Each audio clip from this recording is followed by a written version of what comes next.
Jangan lupa saksikan pelajaran prakarya di hari Selasa jam 2 sampai jam 3 di PJJ SMP YPI Pulau Gadung.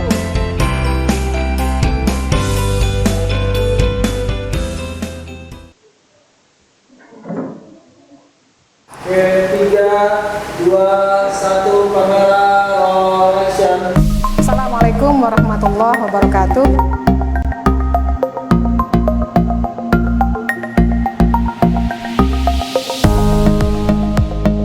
Yuk, sebelum kita mulai pembelajaran, mari kita berdoa terlebih dahulu.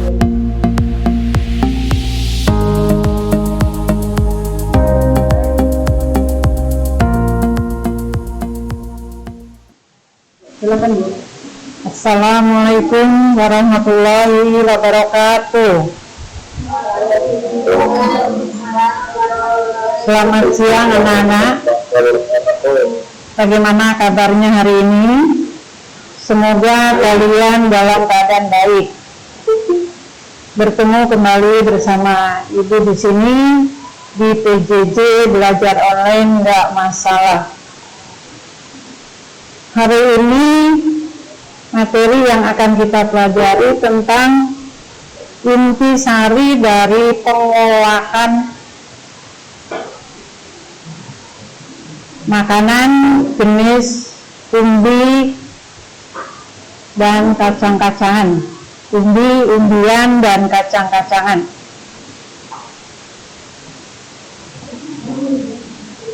Sebelum kita mulai, mari kita berdoa terlebih dahulu.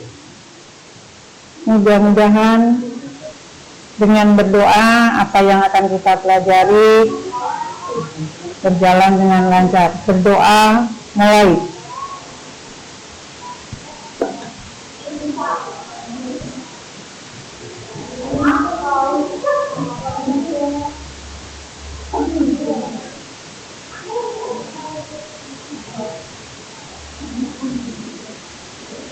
Berdoa selesai. Nah, tolong disiapkan buku dan alat tulis masing-masing, karena Ibu akan memberikan tentang inti daripada materi-materi yang sudah saya berikan. Siapkan buku dan alat tulis masing-masing. Sudah siap semua? Bagus. Langsung Ibu mulai mengenai pelajaran yang sudah Ibu berikan. Ya. Tolong disiapkan alat tulisnya karena ini harus dicatat. Ya. Jadi dari pengolahan, masih ingat semua apa yang Ibu jelaskan mengenai pengolahan bahan makanan, umbi-umbian, dan kacang-kacangan. Ya. Masih ingat? Pengolahan bahan makanan, umbi-umbian, dan kacang-kacangan. Masih ingat? Masih? Ingat. Apa sih jenis umbi-umbian? Coba siapa yang tahu?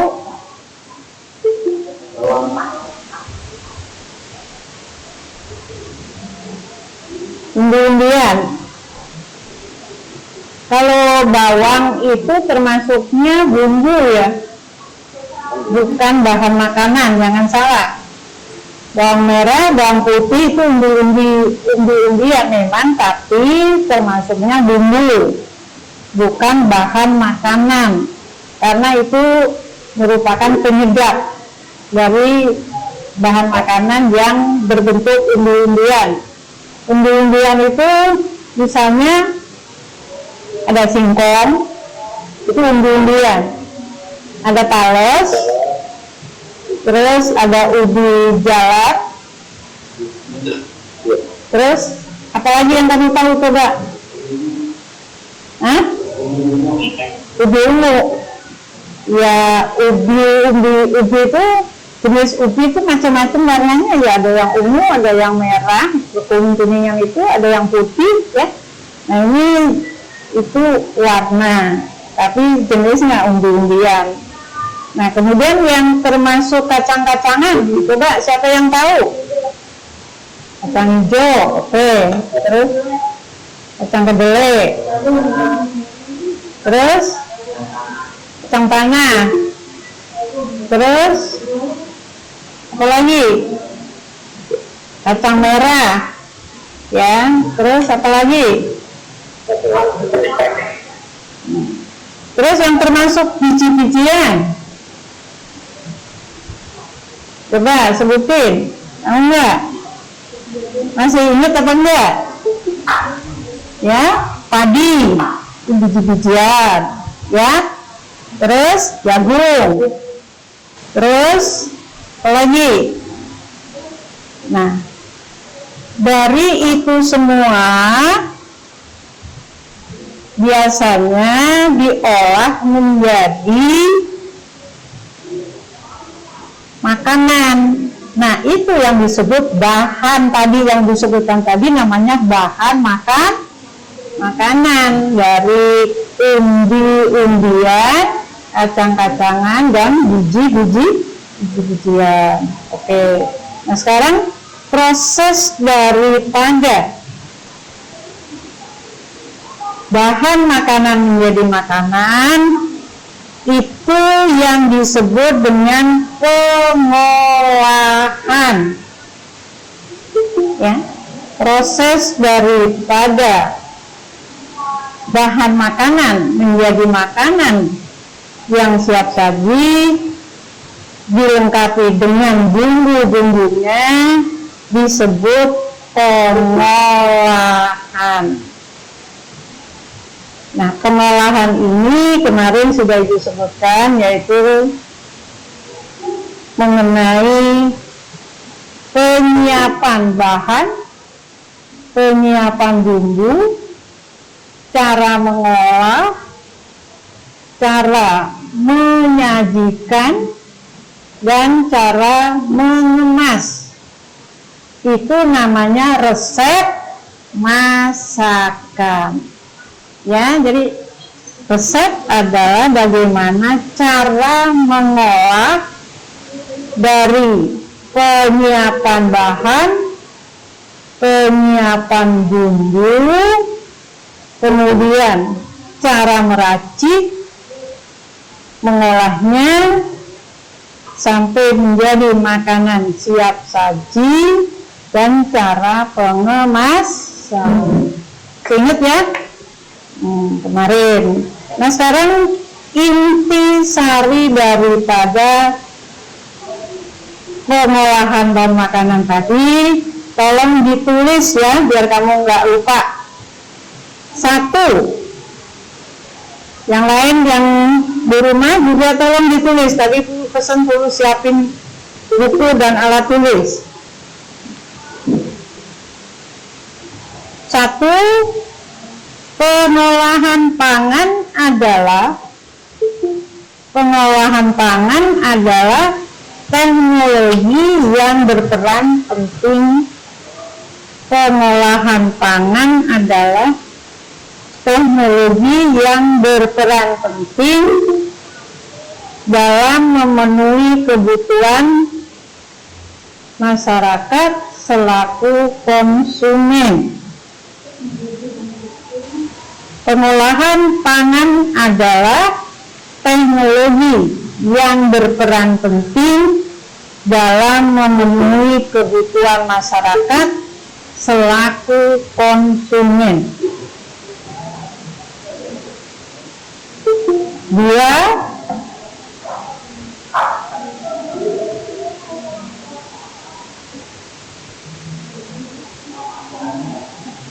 Peran teknologi pengolahan pangan dalam bentuk perancangan produk,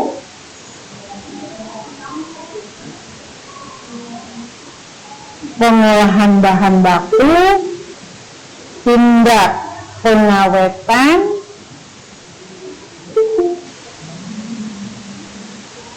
ibu ulang, peran teknologi pengolahan pangan dalam bentuk perancangan produk, pengolahan bahan baku, tindak pengawetan, pengemasan,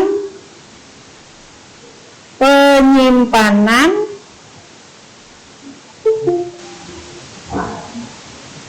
dan pemasaran serta distribusi produk ke konsumen.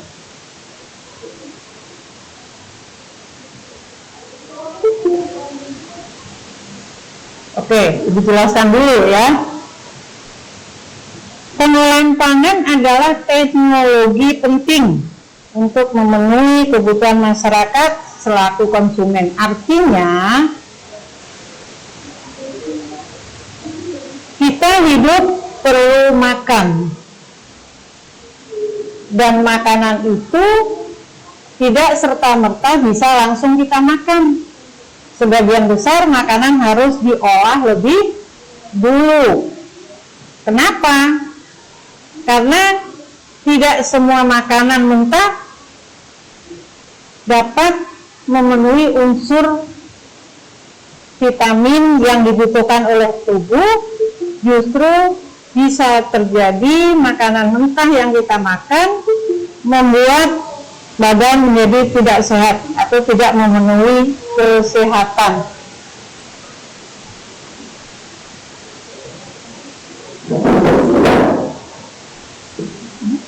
Jadi sekali lagi, makanan mentah tidak, sebagian besar tidak bisa langsung dimakan. Ada beberapa makanan yang mentah bisa dimakan, tapi tidak memenuhi unsur kesehatan. Jadi jangan sembarangan kamu barang mentah, mentang-mentang bisa dimakan, terus dimakan begitu aja, ya.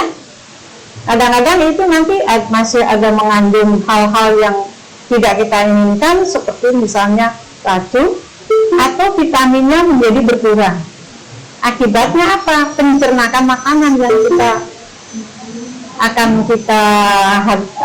dapat efeknya. Jadi harus diolah lebih dulu. Kecuali bahan makanan itu matangnya tidak harus diolah, seperti contohnya buah. Ya, buah itu bisa langsung kita makan setelah matang. Walaupun mentah juga bisa, tapi sudah berbeda juga lagi dengan yang sudah matang. Nah, kalau yang sudah matang itu akan menghasilkan vitamin-vitamin atau protein yang dibutuhkan oleh tubuh. Contohnya apa itu? Buah banyak, ya, ada pepaya, ada mangga, ya, pir, tapi pisang, terus masih banyak lagi yang lainnya. Tetapi harus nunggu matang. Kalau masih mentah, enak nggak kira-kira? Nggak enak, di samping juga vitaminnya belum sempurna. Makanya kita memakan buah itu sebaiknya dalam keadaan matang, kecuali buah yang harus dimasak. Ada nggak buah yang harus dimasak lebih dulu? Misalnya apa coba? Coba siapa yang tahu? Buah yang makannya harus dimasak lebih dulu. Siapa yang tahu? Kalau yang matang tadi udah jelas, ya kan? Ada pisang, ada mangga, itu harus matang. Kalau buah yang mentah harus dimasak lebih dulu, makannya apa coba? Coba cari, ingat-ingat.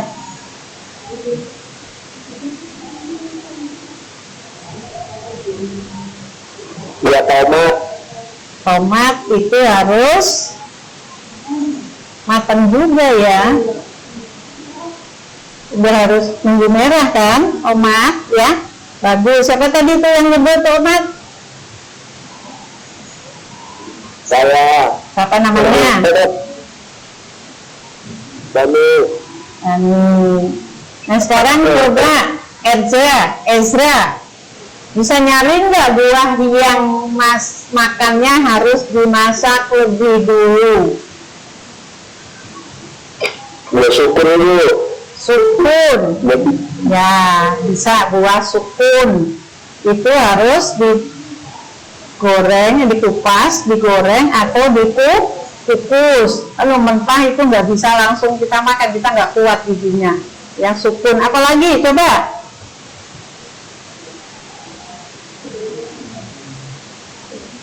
Ayo, siapa yang tahu? Masa nggak tahu ah? Cari selain sukun. Nangka Bu, nangka. Nangka harus mateng ya nak. Nangka bisa mateng, bisa mentah. Mentah bisa sayur, ya. Buah nangka. Terus apa lagi? Linjo. Berinjo. Buah berinjo.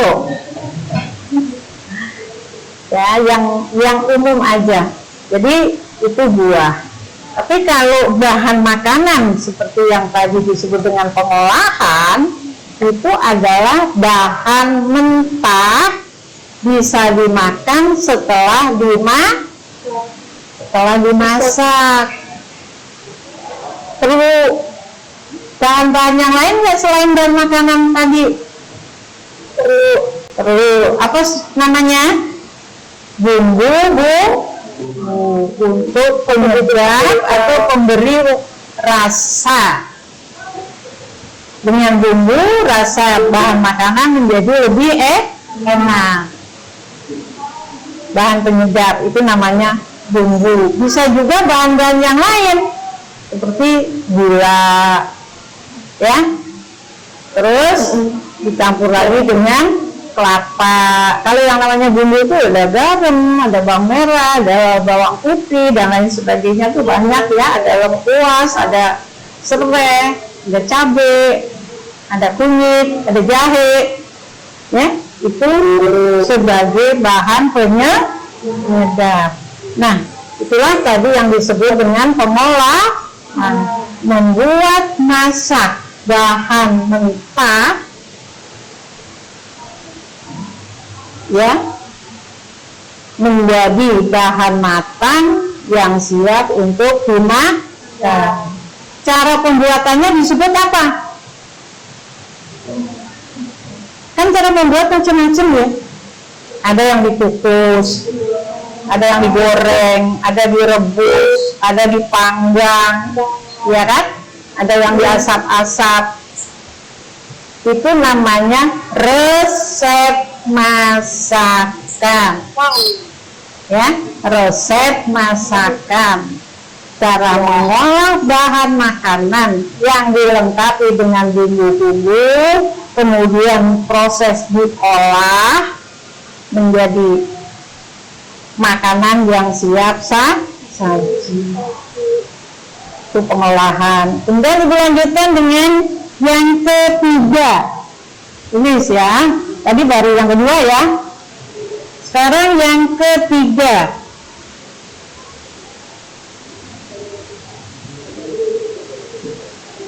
Tadi judulnya intisari ya, intisari dari pengolahan ya. Intisari dari pengolahan.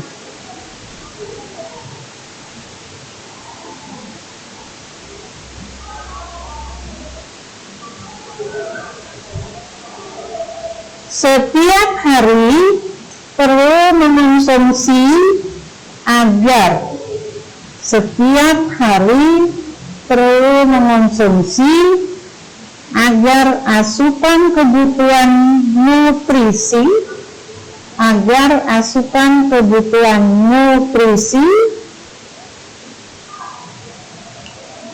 cukup bagi kesehatan tubuh kita. Cukup bagi kesehatan tubuh kita. Setiap hari perlu mengonsumsi agar asupan kebutuhan nutrisi cukup bagi kesehatan tubuh kita. Artinya, ya nggak usah ditulis, dengerin.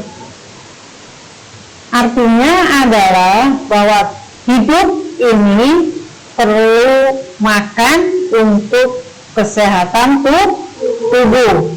Jadi tubuh kita perlu sehat.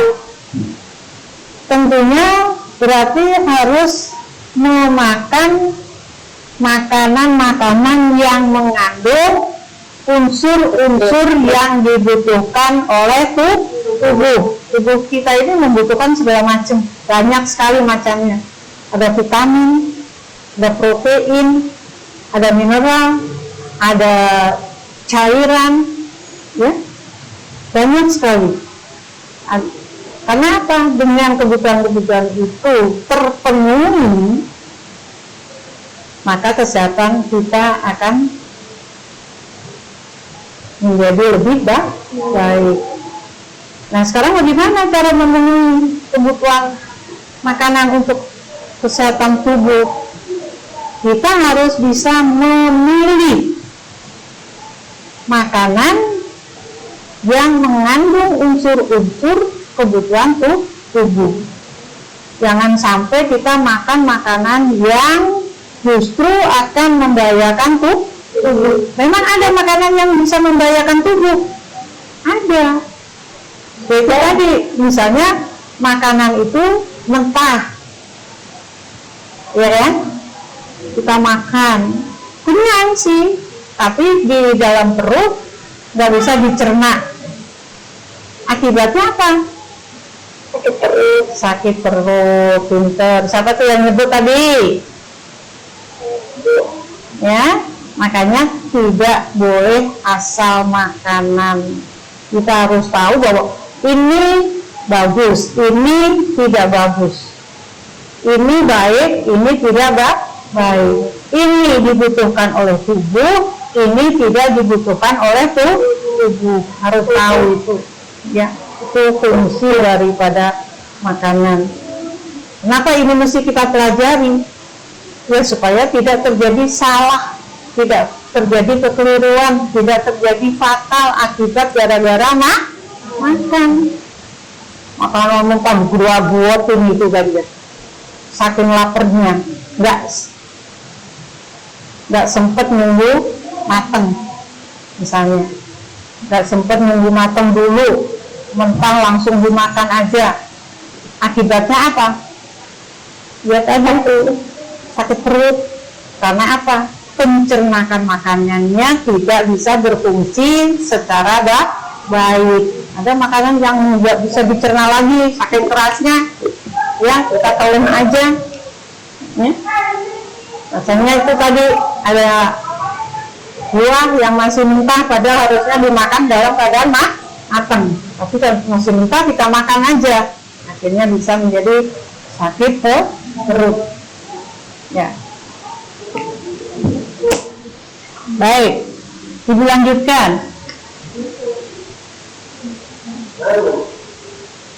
Yang keempat,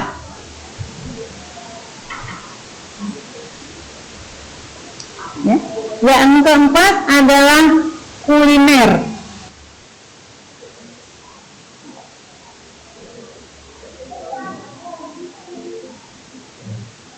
Nih, kamu suka dengar ya apa yang disebut dengan kuliner ya?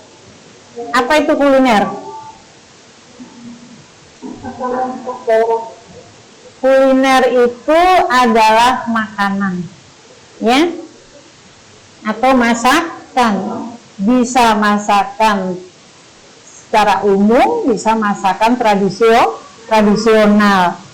Coba yang termasuk, misalnya kita ke daerah. Kita yang di sini di Jakarta aja, di Betawi, apa yang terkenal masakan dari daerah Betawi? Ya. Apa? Nasi uduk katanya. Ada apa Bu? Ada makanannya khas masakan. Menurut saya itu masakan, makanan yang sudah dimasak terus menjadi masakan tradisional. Maksudnya kita ke Jogja, terkenalnya apa di sana? Uduk misalnya, ya. Terus apalagi? Dodol daerah Garut, atau rendang dari masakan Padang. Nah, itu namanya masakan kuliner. Di sana kulinernya enak-enak, masakannya enak-enak, ya. Terus misalnya lagi, apalagi kalau di Jakarta yang terkenal selain gado-gado, terus tadi apa, nasi uduk, sayur asam, itu terkenal untuk di Jakarta, ya. Oke. Nah, Betawi Jakarta kan. Nah, kalau di rumah kamu kerjaannya makan nasi uduk ya. Oke, Ibu lanjutkan dengan yang kelima, menumis. Tadi yang keempat kuliner ya. Yang kelima, menumis. Menumis adalah menggoreng menggunakan sedikit minyak atau memasak menggunakan sedikit minyak.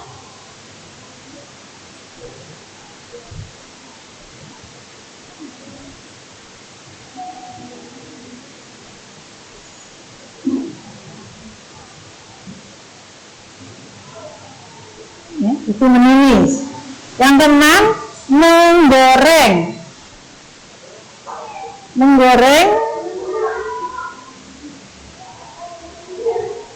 Memasak bahan makanan di dalam minyak goreng panas.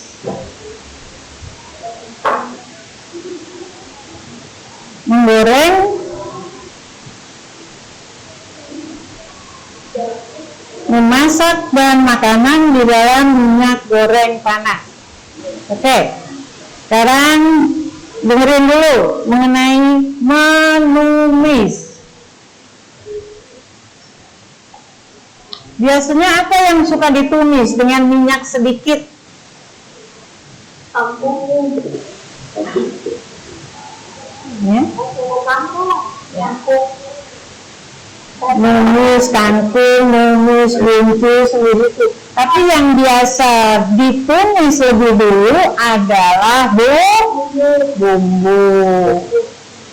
bumbu diracik, disiapin, kemudian disiapkan juga minyak gorengnya tapi sedikit.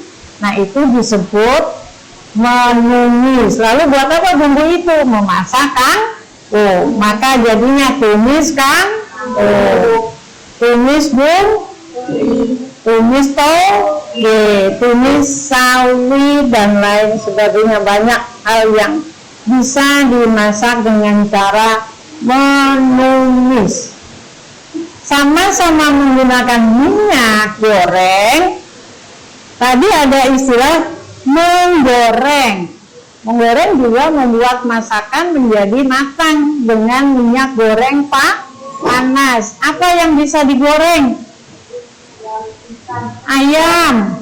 Ini tadi nyebutnya ayam nih. Siapa yang nyebut ayam? Ya, bisa ayam digoreng. Kan nggak mungkin ayam mentah dimakan. Ya. Tapi ayam bisa juga direbus, bisa juga dikukus, dibumbuin, dikukus, dibumbuin, direbus, dibumbuin, terus dipanggang, ya, banyak hal. Ya. Biasanya menggoreng itu menggunakan alat penggorengan dengan minyak panas, kemudian sampai apa yang kita masukkan ke dalam minyak panas tadi menjadi matang. Ya. Bisa misalnya goreng ubi, goreng singkong, ya.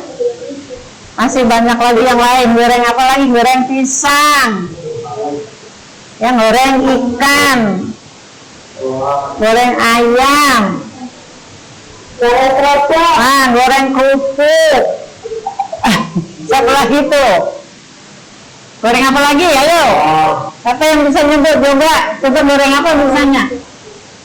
Goreng telur. Terus goreng apa lagi? Intan, bisa nyebut nggak nih? Perempuan biasanya ngerti apa yang harus digoreng. Ikan udah disebut tadi.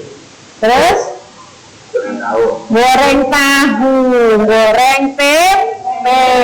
Banyak sekali yang perlu digoreng dan bisa digoreng sehingga makanan tadi menjadi siap dimakan. Ya.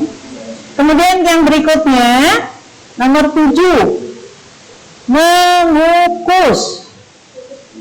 Ya. Mengukus, memasak bahan makanan dengan uap air mendidih.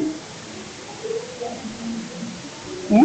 Mengukus, membuat, masak bahan makanan dengan uap air mendidih.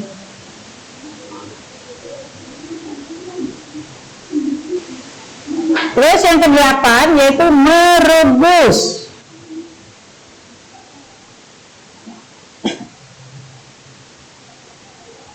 Merebus, melunakkan atau mematangkan bahan makanan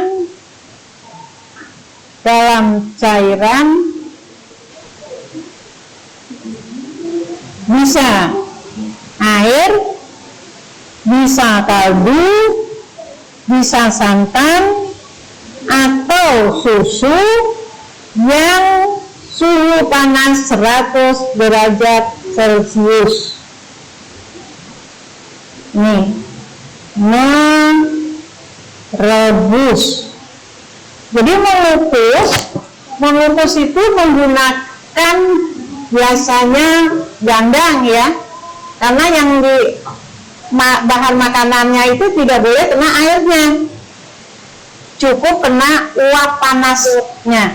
Jadi gandang yang bawahnya dikasih air, kemudian ada sarangannya, di atas sarangan itulah bahan makanan mentah kita letakkan ya dalam keadaan air mendidih, ditutup. Itu namanya mengukus. Berarti masakan yang dikukus itu hasilnya basah atau kering? Basah. Ya, termasuk makanan yang kering, tidak berair. Singkong dikukus, berair apa enggak? Ubi dikukus, berair apa enggak? Berair. Ya. Jadi enggak berair. Nah, bedanya merebus tadi. Mengukus di atas air mendidih yang diperlukan adalah uapnya, sedangkan merebus makanan mentahnya masuk ke dalam air yang mendidih. Bisa air, bisa dengan santan yang mendidih, bisa juga dengan susu, terus bisa juga dengan apa tadi? Kaldu. Kaldu itu apa sih?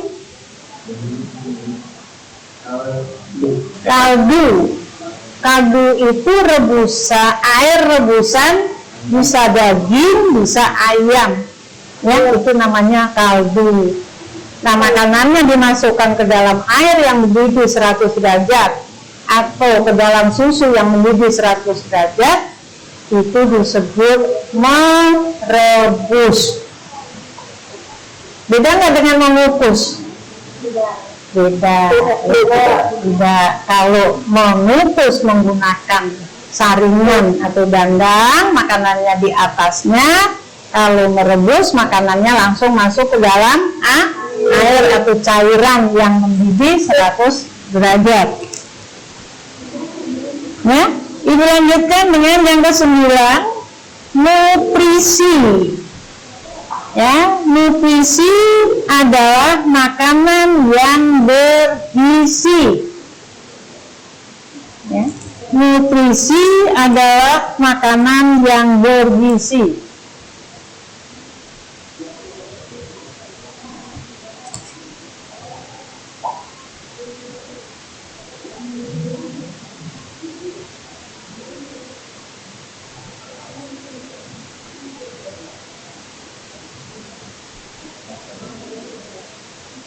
Kemudian yang ke-10 yaitu praying.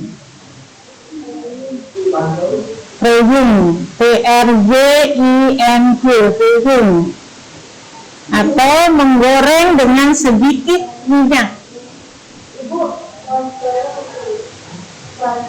Pan praying itu menggoreng dengan sedikit minyak.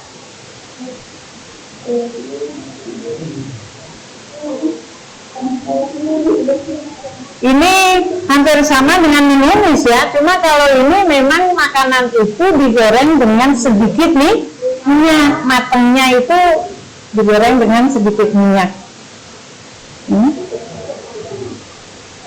Nutrisi, makanan bergizi, artinya apa? Makanan yang cara pengolahannya dengan benar, mengandung banyak gizi yang dibutuhkan oleh tubuh. Makanan cara pengolahannya tidak benar, kurang baik, maka bisa gizi yang ada di dalam bahan makanan itu menjadi hilang. Jadi makanan yang dimasak dengan cara salah dapat membuat gizi menjadi hilang. Akhirnya kita sama juga dengan makan ampas. Makanan kita makan sampai kenyang tapi tidak mengandung gizi, tidak memenuhi unsur kebutuhan tubuh. Ya. Kemudian yang ke-11 yaitu pengeringan. Ya, pengeringan merupakan cara pengawetan ikan, mengurangi kandungan air. Cara merupakan pengawetan ikan dengan mengurangi kandungan air pada tubuh ikan sebanyak mungkin. Perhatikan, ikan itu basah apa enggak? Basah. Kalau kita jemur, maka kan menjadi kering. Apalagi yang sudah ditaburi dengan garam menjadi apa itu? Ikan asin. Ikan asin itu basah apa kering? Kering. Nah, itu disebut dengan proses pengeringan, yaitu membuat ikan basah menjadi kering dan menjadi tahan lama. Kalau ikan basah dibiarkan saja busuk ya, bisa dimakan apa enggak? Enggak. Tapi kalau sudah dikeringkan dengan menambah garam secukupnya menjadi kering dan tahan lama, itu namanya pengeringan. Sama juga kerupuk. Kerupuk itu awalnya basah apa enggak? Ya, biasanya ini gulungan daripada adonan yang sudah dikukus, diiris-iris tipis-tipis, kemudian dikering. Prosesnya kering apa enggak itu? Kering, penguapan air menjadi bahan makanan menjadi kering dan akhirnya tahan lama. Itu tujuannya dari pengeringan, membuat bahan makanan tahan lama, terus menjadi lebih awet, ya, lebih lama bisa disimpan. Jelas ya semua ya? Itu tadi sebagian dari intisari pengolahan bahan makan. Nah, sekarang untuk tugas kalian ya, tugas, karena minggu depan itu kalian sudah pas, ya, banyak hal yang perlu dipelajari dari pelajaran. Yang pertama adalah dari soal-soal UPS. Ingat, ya, masih ingat kan soal-soal UPS? Ditambah dengan soal harian, ya, terus ditambah lagi dengan pengolahan ini dipelajari, ya, dipelajari. Mudah-mudahan Ibu berharap nanti kalian akan bisa mengerjakan soal dengan baik dan benar sehingga nilainya bagus. Oke? Ya. Jadi itu tugas untuk kalian, bukan untuk diserahkan ke Ibu ya. Ingat, Ibu untuk minggu ini tidak menugaskan kalian untuk mengerjakan yang diserahkan ke Ibu, enggak. Tetapi bagi kalian yang belum selesai tugas yang sudah, misalnya tugas Ibu semua ada 6, tapi baru nilai ke Ibu 4, maka perlu 2 lagi. Ibu kasih waktu untuk menyelesaikan yang 2 sampai dengan hari Sabtu besok minggu depan. Itu kekurangan. Ya, jelas ya? Selamat belajar, selamat pas. Semoga kalian tetap dalam keadaan sehat, ya, dan bisa mengikuti pas dengan baik. Demikian materi pembelajaran untuk hari ini. Semoga anak-anak dapat mengerti apa yang sudah kita pelajari hari ini, ya. Ibu berharap anak-anak tetap menjaga kesehatan dan terus semangat dalam belajar agar kita dapat kembali belajar di sekolah, ya, dan bertemu dengan teman dan Bapak Ibu guru. Kita bertemu kembali minggu depan di PJJ-WPI, belajar online nggak masalah. Assalamualaikum warahmatullahi wabarakatuh. 3, 2, 1, kamera action. Semangat ya. Assalamualaikum warahmatullahi wabarakatuh. Nggak belajar. Oke? Ya. Yuk, sebelum kita mulai pembelajaran, mari kita berdoa terlebih dahulu. Mau keluar? Ganti pelajaran. Ingat ya, belajar ya. Ini siapa Najwa ya? Belajar ya.